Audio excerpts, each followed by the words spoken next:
Hello అండి. ఈరోజు night డిన్నర్కి వచ్చేసరికి అమ్మ అయితే కనుక పచ్చిమిర్చి పచ్చడి చేస్తానంది. ఇంకా దానికి కావాల్సిన అన్నీ అయితే కనుక ఇలా పెట్టుకుంది. ఇంకా పేరుకే పచ్చిమిర్చి పచ్చడే, కానీ అందులో అయితే కనుక బీరకాయ, సొరకాయ, పచ్చిమిర్చి, పుదీనా, కొత్తిమీర, టమాటా ఇంకా ఇవన్నీ వేసి అయితే కనుక పచ్చడి చేస్తుంది అనమాటను.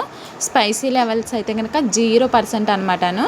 ఫస్ట్ అయితే కనుక టమాటాలు తప్ప రిమైనింగ్ ఐటమ్స్ అన్నీ అయితే కనుక ఆయిల్లో ఇలా వేయించుకోవాలన్నమాటను.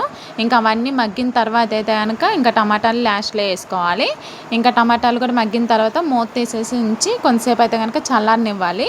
ఇంక ఈ లోపు అయితే కనుక దానికి కావాల్సిన అయితే పోపు అయితే కనుక పెట్టేసుకుంటున్నాను అనమాటను. ఇందాకలా వేయించిన ఐటమ్స్ అన్నీ ఉన్నాయి కదా, వాటన్నిటిని అయితే కనుక మిక్సీ పట్టేసింది అమ్మ.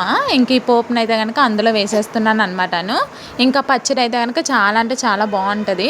కొంచెం కూడా స్పైసీ లెవెల్స్ అనేది ఉన్నదనమాటను. ఇంకా అందరూ ఇష్టంగా తింటారు. ఇంక ఇందులో అయితే కనుక చిప్స్ అయితే వేయించుదాం అనుకుంటున్నాను. ఫస్ట్ అయితే అప్పుడని అనుకున్నాను కానీ ఇంట్లో లేకపోయే, ఇంకా అందుకని చెప్పేసి ఇంకా చిప్స్ అయితే వేయించుకొని అయితే కనుక తిందామని అనుకుంటున్నాము. ఈరోజు నైట్ డిన్నర్ అయితే కనుక ఇలా సింపుల్గా అయితే కానిచ్చేస్తున్నాం అనమాటను.